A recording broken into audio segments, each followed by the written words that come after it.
Brother, Richie, repeat after me. I take you, Lydia, to be my Lawful wedded wife, till death do us part. She fed his family, paid his sister's school fees, carried food to his village, and loved him like her entire future depended on it. So when she lost her sight and her hearing, he stayed. He held her hand. He wept in front of a priest. He married her on a hospital bed, and every single person in that room believed he was a real man, that this was exactly what love looks like. Every person thought that, except one. How do I live with a vegetable, with my kind of status? He had thought before walking into that hospital. What he didn't know was that his wife heard every word, and she had already begun to trap him. Lydia and Agnes, two names that moved through campus like quiet royalty, not because they were loud, not because they chased attention, but because they were real, real to their beliefs, real to each other. They prayed before lectures, they dressed with an elegance that had nothing to prove, and somehow attention followed them anyway. Lydia was soft the way strong women sometimes are, generous to her core, the kind of woman who believed that love, applied consistently enough, could repair anything broken. Agnes was different, calm, watchful, the kind of person who could read danger before it ever opened its mouth. They were inseparable, and they were enough until the day a stranger walked quietly into their world and changed everything. His name was Richie Obala, and you could tell within 30 seconds that he didn't belong, not yet. The way he gripped his bag a little too tightly, the way his eyes scanned every room was not with curiosity, but with calculation. He was a scholarship student from a village most people had never heard of. No money, no connections, just raw intelligence and a hunger that never fully rested.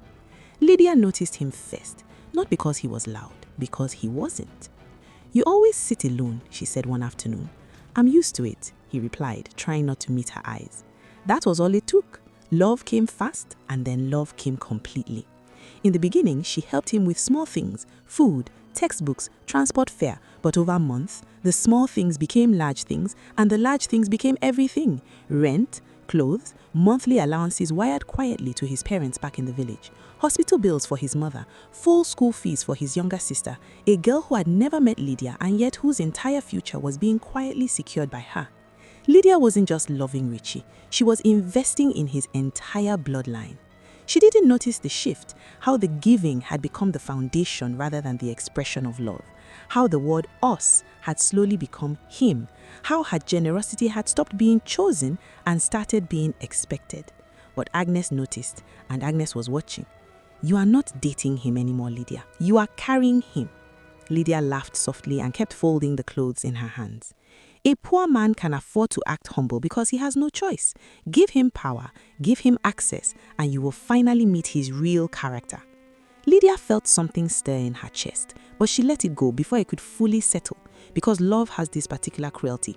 It makes warnings sound like jealousy. It makes wisdom sound like bitterness, and it makes the people who love you most sound like they simply don't understand. She believed in Richie. She believed in what they had built, and she believed with the certainty of someone who had never been truly betrayed that love returned was love secured.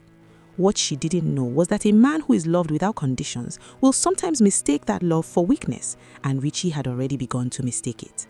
Richie changed, slowly at first, the way people change when opportunity replaces desperation. New friends, new confidence, new vocabulary. He held himself differently and spoke with authority that felt slightly borrowed. He no longer asked for things, he expected them. He stopped seeing Richie as his partner and started seeing her as a secured resource, something already his, already agreed upon, already done. He started hiding things, small things first, a night out he didn't mention, a friend she didn't know, a phone call taken in another room, then the larger things, conversations with other women, growing frustration when Lydia expressed opinions about their shared money, and impatience when her generosity went to her own family instead of his. And then, as if strategy had been waiting for exactly the right moment, he turned his attention to Agnes, because he had learned something Lydia had said once, carelessly, the way you say things to the person you trust most. Agnes was an only child. Her family had built quietly and well. Everything would come to her. One quiet afternoon, Lydia was away. Agnes was visiting. Only Richie was home, leaning against the kitchen counter with the confidence of a man who had decided to try something. "You know, you and I, we think the same way," he said. "But you are dating my friend," Agnes replied, unable to believe what she was hearing. "Yes, I'm just saying we could be closer. We understand each other better." Agnes looked at him for a long, still moment. "I'll pretend this conversation never happened. Let Lydia know I came." She left without another word, but she told Lydia everything that night, every syllable, every pause, the way he leaned, the way he smiled. But Lydia excused it. He was only trying to get to know her friend. He meant no harm. Agnes was making it sound bigger than it was. Richie would never betray her. So she thought. It was a Saturday night. They went out, and on the way back, it happened. Before the crash, Lydia was on her phone, completely herself, calm, warm, and generous in the particular way she had always been. "Don't worry about your fees next semester. I've already handled it." She was talking to Richie's sister, the same girl whose future she had quietly been building for years. Then the wet road. The car came too fast from the wrong direction. The impact that happened in the space between one breath and the next. Crash. Silence.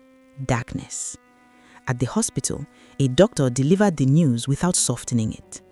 The head trauma affected her optic nerve. Her hearing is severely impacted as well. She may be blind. She may be deaf. We cannot say for how long or whether either will fully recover. She needs time and she needs stillness. Richie looked at the doctor and didn't know whether to be relieved or troubled by what he had just heard. His parents came. Their grief was real. His father sat with his head in his hands. His mother couldn't stop crying. These were not people performing sorrow. They genuinely loved Lydia. She had entered their lives like a daughter and never left. His father broke the silence. "This girl stood for us when we had nothing. She is not just your girlfriend, she is family. Whatever she needs, you stay. You hear me? Regardless." His mother was firm. "If you leave this woman now or try anything funny because she cannot see or hear, we will disown you. You will cease to be our son." Richie said nothing. He stood at the edge of the room with cold eyes and a face already running the kind of arithmetic that had nothing to do with love. Agnes sat in the corner of the ward and watched him carefully. She saw what his parents couldn't. She saw the calculation happening behind the composed expression. She saw the moment he decided. And then he did something nobody in that room expected. 3 days after the accident, Richie walked through the hospital doors with flowers, a ring, and a man of God. He knelt beside her bed. Lydia couldn't see him clearly. The world was still a blur of shapes and muffled sound, but she felt his hand close around hers. She felt the ring slide onto her finger. "I'm not going anywhere. In sickness and in health, I choose you today and every day after this. Whatever you need, whatever this takes, I'm here." His mother was weeping. His father bowed his head as the pastor spoke. Nurses who had no business staying stayed anyway because something in the room felt sacred. People filmed it. Within hours, the video had spread. The comments were breathless. "This is what real love looks like. Men like this still exist." The internet fell completely in love with Richie. Agnes stood at the back of the room, face absolutely still. Her eyes said everything her expression refused to say, because she had seen his face 2 nights before when he thought no one was watching. She had been in the corridor when he stepped away to take a call. She had heard his voice drop low and privately.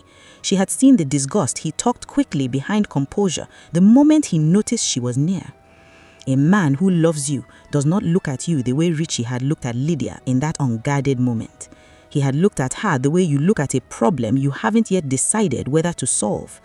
And now he was putting a ring on her finger in front of a pastor and a camera. Now he was weeping for an audience. Now he was becoming, publicly and permanently, the devoted husband of a woman he could not legally access without that ring. This was not devotion. This was a takeover dressed in flowers. Married to Lydia, legally, with witnesses and viral footage, Richie now had access to everything: the accounts, the property, the assets she had spent years quietly building. The wedding wasn't a declaration of love, it was a strategy given a ring. Days later, hospital room. A late afternoon quieter than the ones before it. A flicker, a whisper of sound that shouldn't have been there, and then slightly more than a whisper. Lydia lay still and listened to the world she was supposed to have lost. She could hear. Not with full clarity, not yet, but enough. Enough to understand words spoken close to her. Enough to know faces, movements, intentions. The doctors knew. A quiet word from the specialist. They said nothing outside that room. What happened inside stayed there. Lydia would stay blind, stay deaf, stay completely, perfectly still, and let every person in that house become, fully, freely, without the restraint an audience creates, exactly who they truly were. She was discharged. The house was arranged around her supposed limitations. Richie was attentive, domestic, gentle in a way that looked to anyone watching like genuine devotion. He carried her into rooms. He fed her slowly. He spoke in soft and measured tones, not because he was tender, but because he had rehearsed tenderness and learned its vocabulary. Visitors left saying he was a real man. His mother boasted about him loud enough for the neighbors to hear. But whenever the house settled into what it thought was privacy, his voice dropped. No longer measured, no longer performing.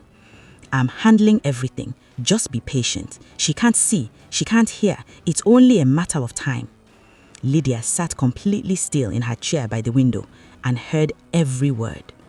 Agnes began visiting more frequently. Richie was always present, always nearby when she arrived. Agnes had never been lucky with men, and somehow, watching him care for Lydia despite everything, she convinced herself he wouldn't be a bad idea, not forever, just for a while, just until her friend healed. The visit stretched longer. Agnes and Richie began talking more, laughing more, moving through the same spaces with a comfort that shouldn't have existed between two people who had never been close. And then, one afternoon in the corridor just outside Lydia's room, Agnes leaned in close to speak to him. Their voices are low, their faces were nearly touching. Something in the air shifted, like a door slowly closing on Lydia. Inside the room, Lydia sat still, shocked, couldn't believe what was unfolding. "You've always understood me better than she ever did. You know that, right?" Richie said, pulling Agnes into his embrace. "Don't say that. She loves you. Love does not build a future. I need someone who sees where I'm going, not someone who sees where I've been. I see you. I've always seen you. I just didn't let myself say it before now." Agnes didn't walk away. She believed this was her chance at love, even if it didn't feel entirely right. She started accepting his calls, responding to messages at hours that had no innocent explanation, arriving at the house when Richie called, not when Lydia needed her. And one afternoon, Richie's sister, the same young woman whose university education Lydia had quietly funded year after year, walked through the living room and found them sitting close, speaking softly. She paused. She watched. Then she walked to the kitchen and made a decision that had nothing to do with loyalty. Later, she sat across from her brother in private. "If you marry Agnes, our life is secured forever. Her family has everything. She's richer than Lydia. Think about what that means for us." The same mouth that had once called Lydia auntie, softly, gratefully, across tables full of food she didn't pay for, had just handed her brother a roadmap to replace the woman who paid for everything. Inside the room, a single tear moved down Lydia's face. She did not wipe it. Days passed. Agnes was now embedded in Richie's plans, not at the edges, but inside them, asking questions only someone helping would ask. "So what about the property registered in her name?" "I'm handling it. I have access to the accounts. The documents are already being moved. It takes time, but it's in motion." "And her family? Do they know anything?" "They don't know anything. She can't tell them. Before the accident, she had already cut ties with them over how they treated her after her parents died. She can't tell anyone." Agnes nodded slowly. She didn't say anything more. She didn't need to. Every word he had spoken had been recorded. Every document he touched had been flagged. Every transaction he believed was private was being tracked in real time by people Lydia had quietly put in motion before she ever came home from the hospital. All anyone could see was a woman sitting beside the man who was dismantling her best friend's life.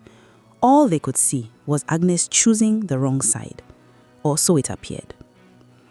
A quiet evening, Lydia is in her usual chair by the window. Richie and Agnes in the adjoining space, voices low, carrying easily through thin walls. He had stopped being careful. That was his first mistake, and his most expensive one.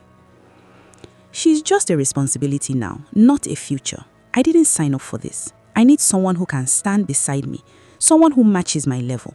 She can't see, she can't hear. She's basically nothing now. A body in a chair. That's not a life. That's not a marriage.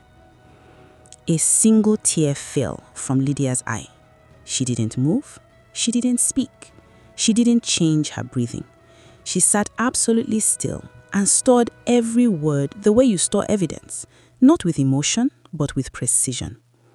She was not falling apart. She was building something. But what if she recovers? The doctor said the chances are 50-50. You are right. Once I sense that happening, we finish the plans and relocate. Or death can be allowed to take its course. Death? Agnes's voice rose. Did I just say that? Never mind, it's nothing. But Agnes had already heard it clearly, and so had Lydia. A few days later, Richie at his most confident and his most careless, on the phone. Documents signed, or so he believed. Agnes is present, his sister is near the door. He spoke openly about the future, the way men speak when they believe there is no one left to overhear them. The accounts, the property, what it would become once his name was fully attached to it. Agnes, their future, the life they would build once all of this had been resolved. He was laughing, relaxed, satisfied in the particular way of a man who believes he has already won. Then, a voice, clear, sharp, controlled, filling the room from a direction he hadn't expected. So, when exactly did I become a burden? And when did you plan on killing me? The silence was so complete it had texture. Richie turned slowly. She stood, no stumbling, no hesitation. She removed the glasses she had been wearing since the hospital, and she looked directly at him. Not blurred, not through fog, but with the sharp, clear focus of someone who had been watching for a long time. You can, he stuttered. Hear me? Yes. I've been able to hear you for a while now, Richie. I heard everything. Every insult, every plan, every conversation you believed was private, every document you moved, every lie you told in every room of this house. I heard all of it. She stepped closer, not with rage, with something far more frightening, complete composure. You think I'm alone? I have never been alone. I have my sister. I have my own Agnes on my side all along. Richie turned to Agnes, betrayal and confusion moving across his face in real time. Agnes, you told her you were supposed to... Agnes looked back at him with an expression so calm it was almost cold. I never chose you, Richie, not for a single day. She placed a recording device on the table, then a folder. Flagged transactions, signed statements, evidence assembled over weeks by a woman everyone dismissed as helpless. Everything you moved, I tracked. Everything you signed, I flagged. The lawyer is already aware. Your family will hear about it, and so will every person who called you a real man. Richie opened his mouth. Nothing came out. His sister had gone pale in the doorway. Agnes crossed the room and stood beside Lydia. Two women, side by side, exactly where they had always been, even when it wasn't visible. Lydia looked at the man she had once loved completely. The man she had fed, funded, carried, and built, and said the last words she would ever say to him. A woman who loved you without conditions is not a woman without power. She's a woman who chose every single day to give it to you. I stopped choosing the day you looked at me in that hospital room and called me a vegetable." She turned away from him. He had no audience left to perform for. Richie's mouth opened. Nothing came out. He looked from Agnes to Lydia, from Lydia to Agnes, and for the first time since all of this began, the hospital bed, the flowers, the ring, the viral video, the months of quiet theft, he understood. He had never been outmaneuvering them. He had been walking willingly, confidently into a room they had already locked from the inside. Every move anticipated, every plan allowed to develop just far enough to fully document itself. He had believed he was hunting. He had been the evidence. The documents he signed when he married Lydia, the ones he never read carefully, because he was so certain he was the one with the power, were controlled marital structure, temporary access, conditional authority. Final ownership had always remained with Lydia, structured by a lawyer she had quietly engaged before she ever left that hospital. Every transaction had been monitored, logged, and was fully reversible. The accounts were frozen before he finished understanding what was happening. The property was never his, not for a single day. You signed papers, but you never read them. You were never the owner. You were being tested, and you failed every single time. Lydia's voice broke, just once. "I always believed you were different, but you were evil beneath every kindness I ever showed you and your family." She turned to the sister. No raised voice, just the quiet authority of a woman who had already decided. "Your education ends today." The young woman collapsed to her knees.